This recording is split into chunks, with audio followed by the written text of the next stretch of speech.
Welcome to Muslim Apologetics Australia. In this video, I'm going to show you the double-faced hypocrisy when it comes to Australians and the Islamaphobic community here. As you know, news.com, another anti-Islamic propaganda machine, uploads an article showing two Indonesian men being tortured for gay sex. In this report, it says, shaky phone footage shows two men being caught in bed together during a raid. Now, the punishment has been dished out for their crime, so whether it be flogging or whipping and so forth. But notice the double standards and the hypocrisy. Now, if these two individuals knew the law in Indonesia and the law forbade homosexuality and that act, then why isn't that law respected? Why isn't that law being applied? Why are people going against the law, and why are those people being victimized for breaking the law? Do you notice the double standards and the hypocrisy?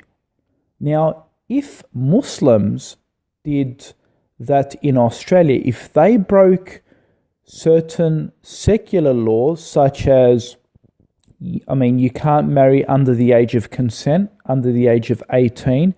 If you married a 15-year-old girl, you would basically probably go to prison. Rightly so, you've actually gone against the Australian law.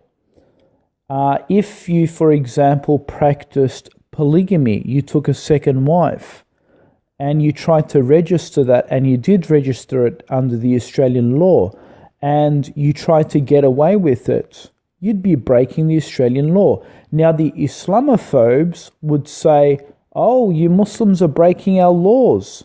You should serve your punishment. You should go to jail. You should pay fines. In fact, you should be deported. This is what they will tell Muslims, right?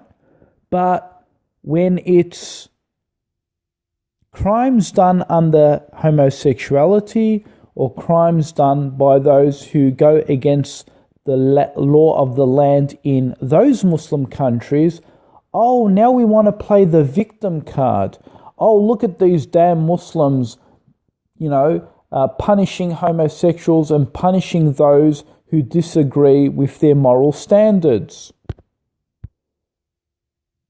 Now, I can put a video link below this video. I actually did a video showing that you can't raid a home and impinge upon the privacy of another. So I'm actually against the Indonesian government for if they actually in fact went into the private property and spied and of course brought people to justice.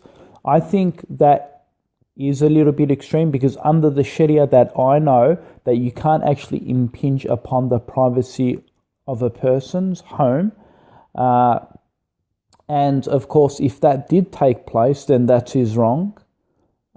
So again, homosexuals can exist in a Muslim country so long as they do their sin in privacy. And I made a video against this and to prove my point.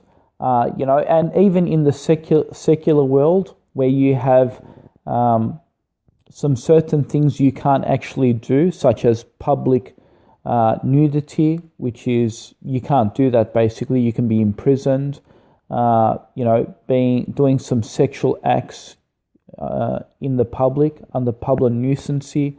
You can't do certain things. So that same criteria is found in Sharia law. Yes, you can be a homosexual in secret if you want, just don't come out public, because Islam does not impinge upon the privacy of your own life. But when you come out and express your sexuality publicly, then of course, there are punishments according to that. So I'm not really agreeing with the Indonesian government for going into the private lives of these people. However said, The fact of the matter is that it remains that there are still true hypocrisies here made by the Islamaphobic claims. Number one, that they themselves don't ever once come up publicly and say, oh, look, those homosexuals knew what they were getting themselves into.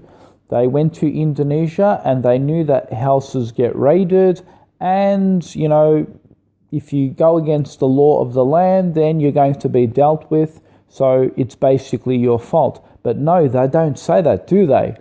But when it comes to Muslims breaking laws in the Western world, then of course the stand changes. They basically say you should live by the law of the land and do not impose your culture on us. And if you don't agree with our customs and our culture, then I think you should be deported for breaking our laws and our regulations. So notice the double standards and the hypocrisy. So notice the hypocrisy here. They say to Muslims, you must go live in a Muslim country if you want to practice your barbaric laws or if you want to live under Sharia. But then when Muslims do live under those circumstances and want to live under those circumstances, then again they blame those Muslim countries for imposing such laws and regulations.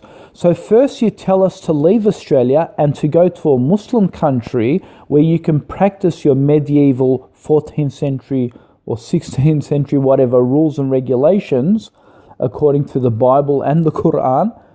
You can live by those laws if you want, but don't bring them to our society and to our culture and so forth. If you want to live by that, then go live in it in your damn Muslim countries.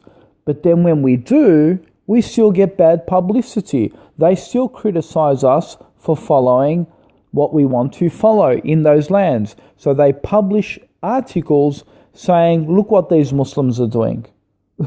So they don't leave the Muslims alone in Australia, in the West, nor do they leave the Muslims alone to practice whatever they wish they want to practice in their Muslim countries. And this is what we call Western imperialism. Don't get me wrong, folks.